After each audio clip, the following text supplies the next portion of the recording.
As Vinhas da Ira, de John Steinbeck.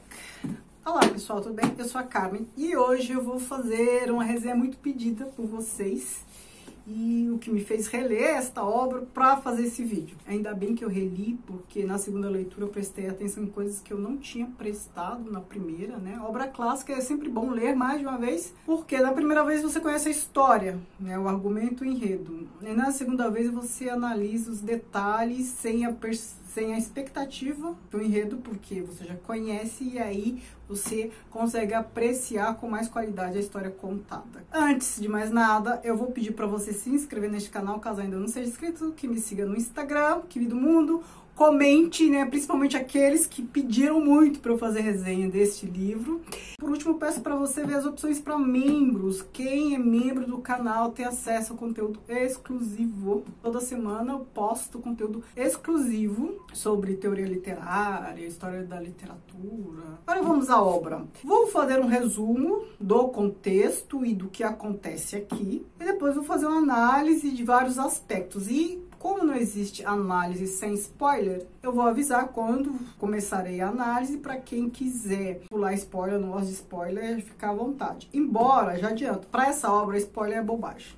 Não sei se o autor é marxista, mas que ele faz uma crítica ao capitalismo sem usar o termo capitalismo uma única vez sequer, ele faz. Comecemos então. Aqui qual é o contexto? A gente está aqui no contexto americano, década de 30 do século 20. Então, o que aconteceu? Aconteceu a crise de 1929, né, com o crash da Bolsa de Nova York. Isso não é mencionado aqui nem por um instante. Aqui não é mencionado capitalismo, não é mencionado crise da Bolsa, não é mencionado nada disso. Por quê? Isso que é mais interessante. Porque aqui a gente entra em contato com a realidade material de pessoas muito pobres. Que se a gente conhece um pouco de história, a gente sabe o que aconteceu naquele país, principalmente no sul daquele país, Estados Unidos, na década de 30, a gente sabe que o que causou essa situação deles foi a crise de 29, com o crash da Bolsa. Então, aqui a gente tem uma família de umas 12 pessoas que migram, que saem de Oklahoma e vai para a Califórnia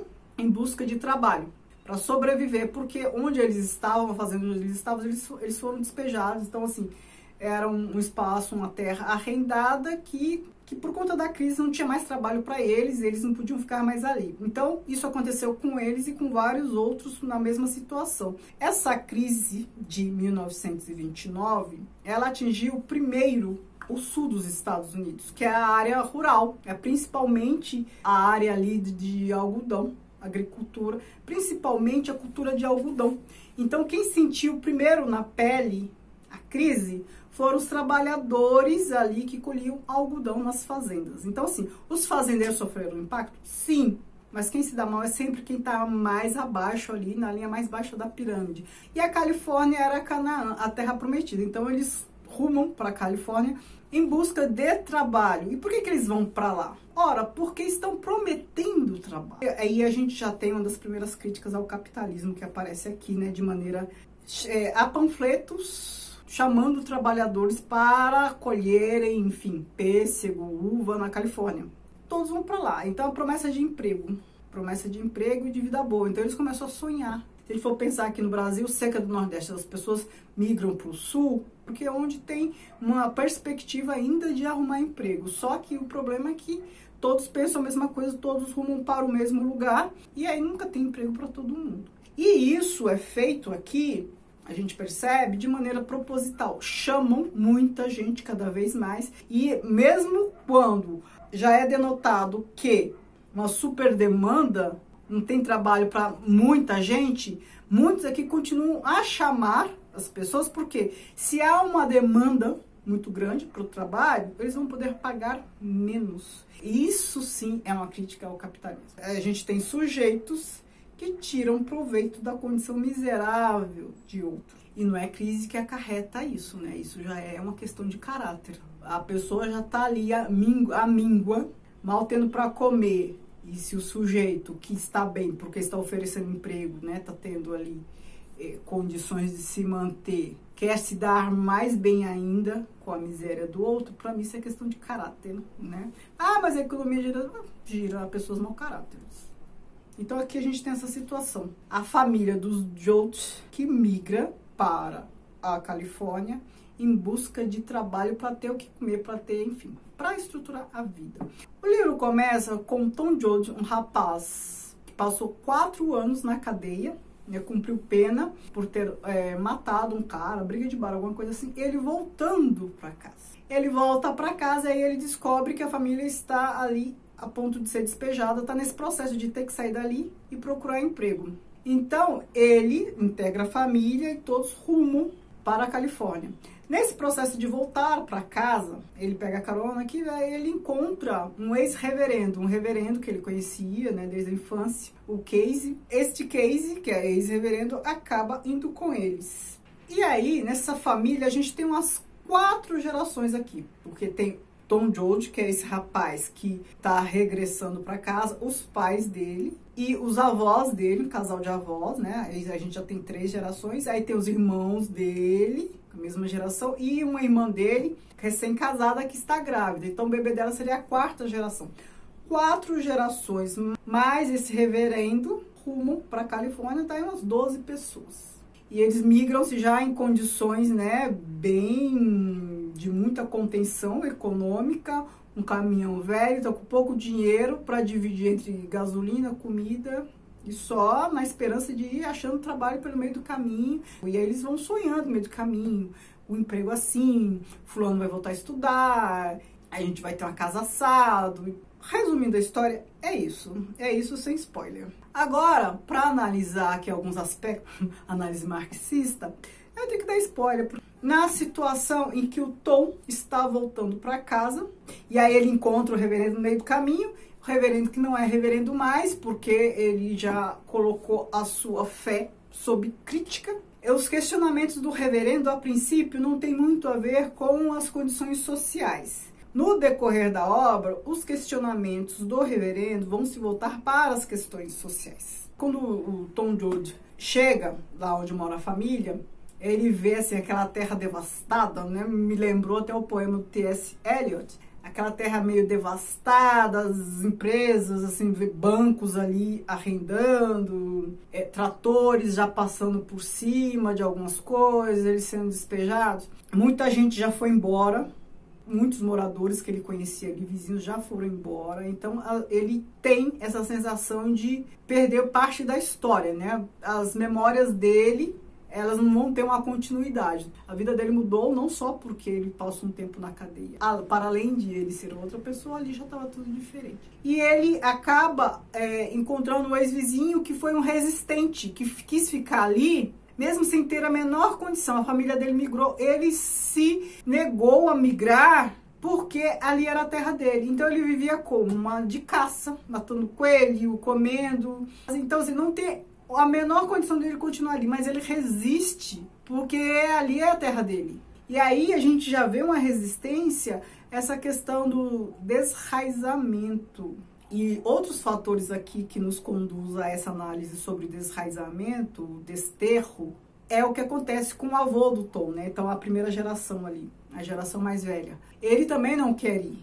Acaba indo, mas ele não resiste. Então, assim, logo no comecinho do trajeto, ele não resiste. Por quê? Porque ele perde os referenciais. Ele não quer ir porque lá era a terra dele. Ele morre por ter se sentido desterrado. Para vocês perceberem como essa questão das memórias, da apropriação de espaço, de lugar, isso é muito importante para as pessoas, principalmente para as pessoas mais velhas.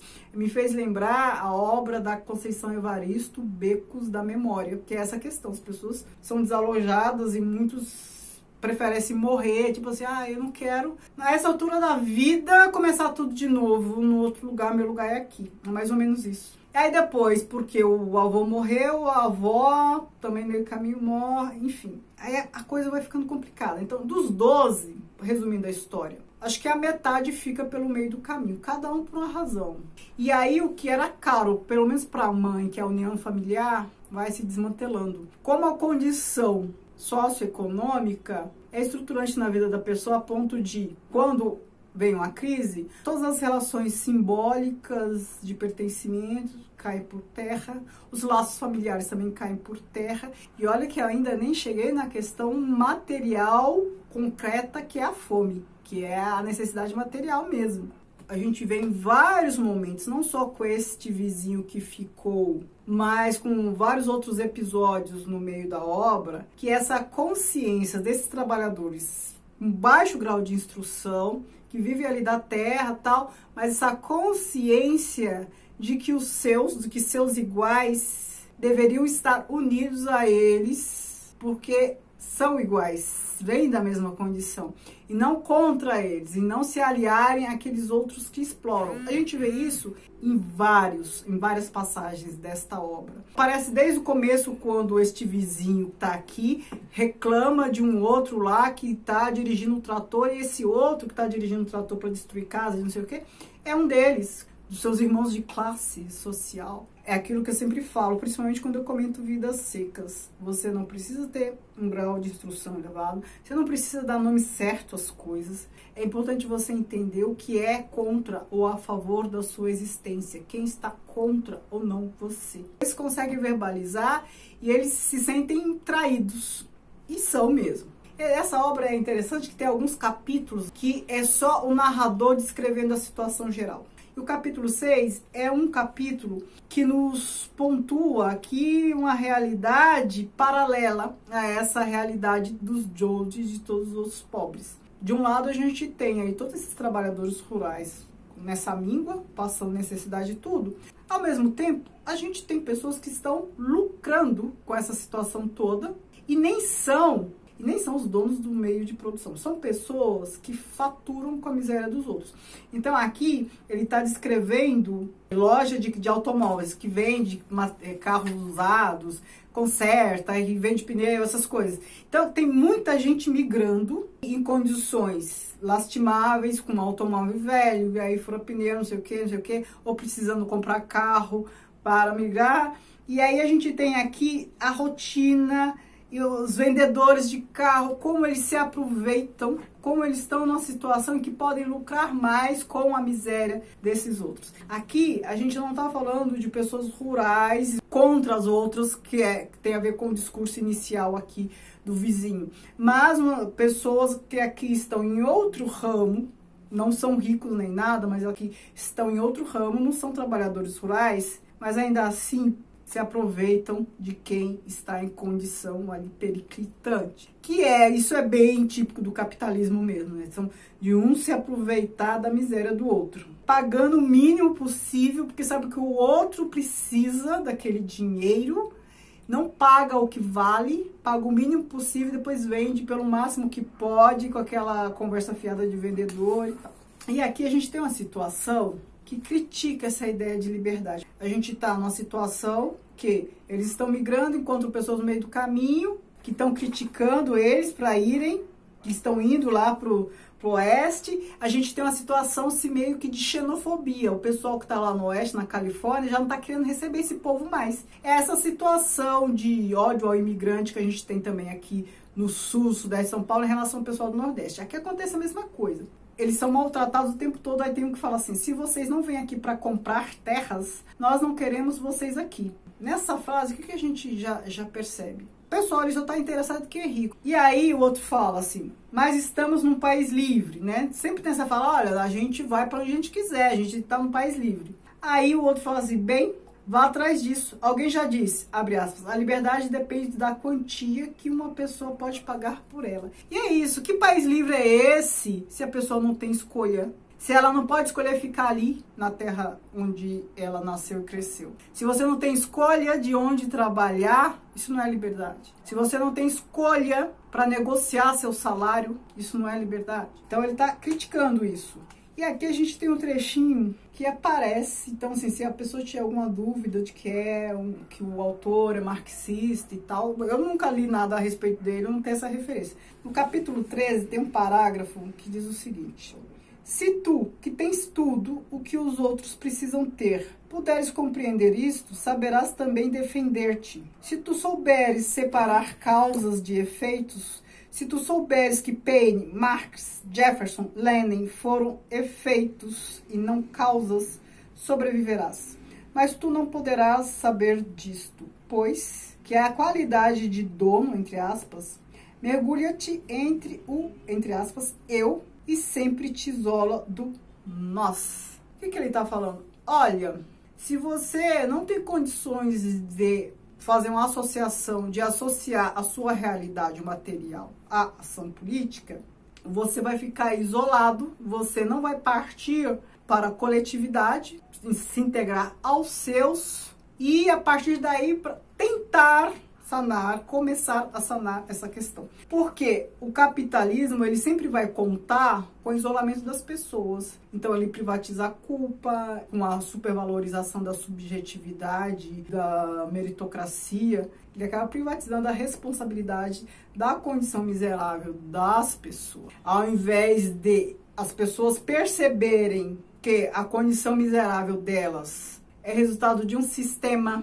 que é falho, elas vão atribuir a si próprias a falha. Não fez o suficiente, não é bom o suficiente, não estudou o suficiente, não trabalhou o suficiente. O isolamento das pessoas corrobora essa mentalidade, essa ideologia. A partir do momento que as pessoas começam a se unir, começam a ver que ela não está sozinha, muitos estão passando pela mesma condição, mesma situação, um já alerta para o outro que tem alguma coisa errada aí, é diferente. Quando a pessoa está sozinha, ela tende a achar que só ela está passando por isso. Quando ela percebe que outras pessoas estão passando por isso, aí ela já começa a perceber que talvez haja alguma coisa errada aí. Para resumir a história, esse vídeo já tá bem longo. O que acontece? Eles vão passando por várias dificuldades, de furar pneu, aí já não tem mais dinheiro, tem que ficar comendo pão, e vai acabando comida, eles precisam arrumar emprego desesperadamente, e aí eles chegam num lugar lá que vão pagar para eles, sei lá, 5 cents, uma caixa de pêssego colhido. 7 pessoas da família vão colher esses pêssegos. E aí, num dia de trabalho, essas 7 pessoas conseguem colher o suficiente, sei lá, quantas caixas, não sei o que. Eles recebem $1. Pense, 7 pessoas trabalhando para ter $1, para comprar comida para o dia, ou seja, para uma refeição. Então, $1 para fazer refeição, uma refeição que é janta, para a família. Aí a mãe vai na mercearia comprar o básico, gente, é pão, sei lá, farinha, açúcar, café, o básico para comer, para eles terem força para trabalhar. E aí ela chega na mercearia e vê que as coisas estão muito caras, que o dinheiro não vai dar para nada. Ela fala, nossa, mas na cidade isso não tem esse preço, é mais barato. Ele fala, mas aí a senhora vai ter que ir até a cidade para comprar, e vai gastar gasolina, vai gastar não sei o que, não sei o que. Então compensa mais comprar aqui. Olha só essa questão de ficar explorando a miséria do outro. E a gente pode pensar, mas é assim mesmo, né? Se você compra no bairro é sempre mais caro e tal. Tá, mas a gente tá falando de uma situação em que ela tá tentando comprar o mínimo para comer. O cara que tá fazendo isso com ela, né? Que ela acredita que é o cara, ela pergunta se ele é o dono. Ele, não, eu não sou o dono, mas eu cumpro ordens. Ou seja, tenho que agir como se fosse meu. E aí, quando ela passa por essa experiência, ela fala assim, muito obrigada, moço, disse baixinho. Foi até a porta, depois voltou-se repentinamente. Aprendi uma coisa muito boa, falou, e sempre encontro uma prova de que é verdadeiro o que eu aprendi. Se alguém está em dificuldades, preocupado, na miséria, deve procurar a sua própria gente. É só quem pode ajudar, é só. A porta bateu atrás dela. Não adianta você procurar quem está numa situação melhor, que materialmente teria condições de ajudar, você não vai ter ajuda. Você vai ter ajuda daquele que está passando por uma situação igual. O outro que mal tem para ele mesmo é quem divide o pão e não quem tem pão sobrando. É mais ou menos isso que ela está querendo dizer. A gente, como eu disse, a gente tem essa situação de esses imigrantes serem odiados. A gente tem a situação, eles serem odiados pelas polícias, por quem mora lá. Os policiais tratam eles como bandidos, como marginais. Por quê? Porque a polícia está a serviço de quem? De quem tem o poder de instituir o real, né? De quem manda de fato, e aí a polícia fica a serviço de quem manda sempre. E aí o outro vai ser o bandido, vai ser gente diferenciada, porque quem manda é gente de bem. A gente tem um discurso parecido aqui. E aí a gente tem tentativa de união, pessoas que se unem para reivindicar direitos. Aqui essa situação da mãe que foi lá comprar comida, porque estava recebendo 5 cents lá para uma cesta cheia, aí tinha que encher não sei quantas cestas, parece pouco pra gente, ela mal conseguiu comprar comida. E estavam pagando 5 cents por quê? Porque muita gente reclamou e aí chamou a atenção de autoridades, aí eles pagaram 5 cents. Mas quando isso saísse dos holofotes, eles iam voltar para 2,5, o que não daria para comer. A gente viu que 5 cents já não era o suficiente. 2,5 não daria para comer. Então aí tinha uns grevistas. E porque esses grevistas fizeram barulho, é que aumentaram para 5 cents. Aí a gente vê como faz diferença a união das pessoas, a coletividade, essas reuniões das pessoas em prol de um bem e tal. E aqui a gente tem uma situação em que aquele reverendo lá, que estava com questões existenciais, ele faz parte, ele que já tinha se desgarrado aqui da família, no meio do caminho, ele faz parte desse grupo de grevistas. Por quê? Porque não é justa a situação que ele está vendo ali, né? Como os trabalhadores trabalham, o que eles recebem. E aí tem uma confusão ali. Aí o Tom vê, né, o Tom de hoje, o rapaz que cumpriu pena, e ele começa a entrar em contato com a realidade de pessoas que percebe que tem alguma coisa errada e reivindica. Ele gostou disso, ou seja, ele pegou gosto pelo sindicalismo, né? Embora aqui em momento nenhum usem essa palavra, essas coisas aparecem de maneira material e concreta, não de maneira teórica. A gente não tem aqui pessoas refletindo com base em teorias, não. Pessoas que, a partir da experiência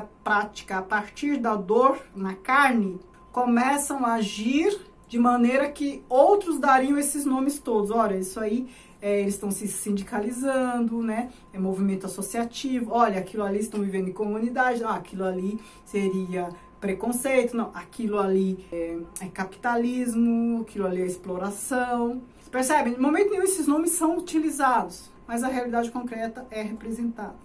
A família Jones tem um momento que eles param, né? De tanto viajar, eles param num acampamento do governo. E eles ficam maravilhados, porque esse acampamento tem privada com descarga, coisa que eles não conheciam.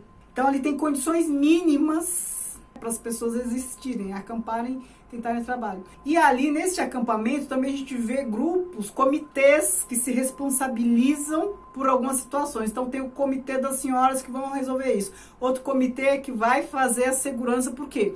Porque eles sabem que eles estão sendo visados, eles estão sendo malquistos e sabem que vão querer arrumar confusão para eles, querer metê-los em confusão para que eles sejam presos.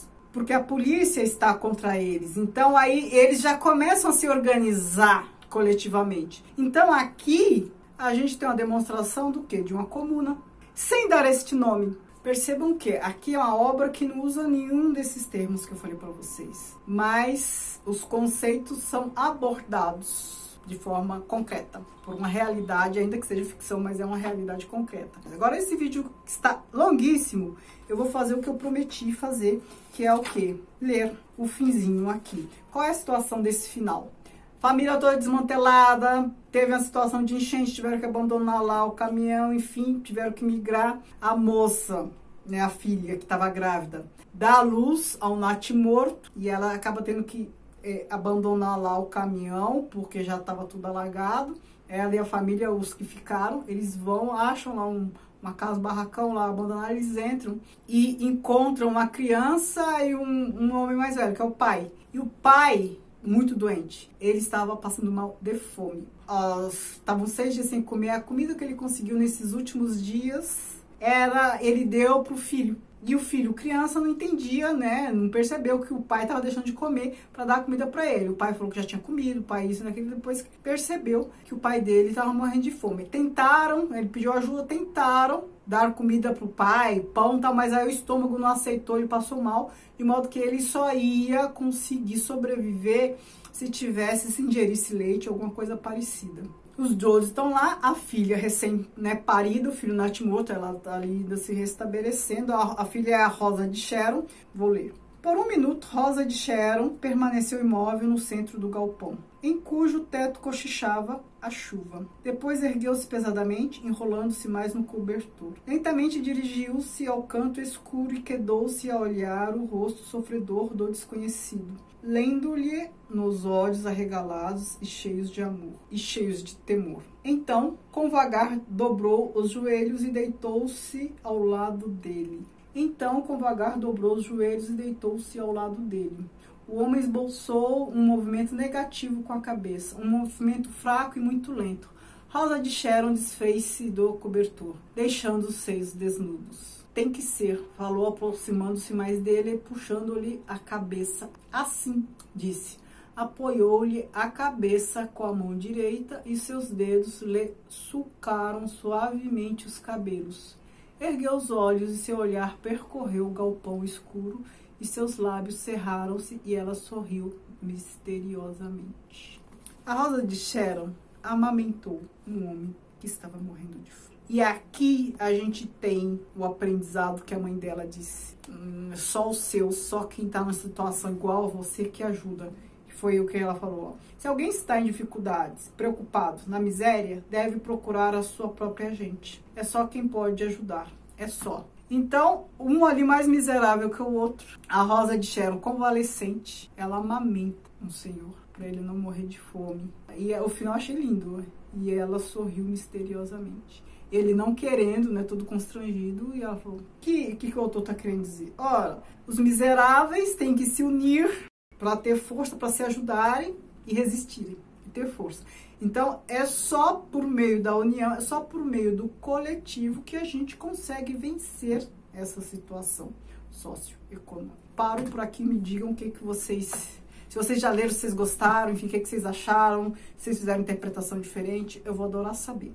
Muito obrigada, beijos.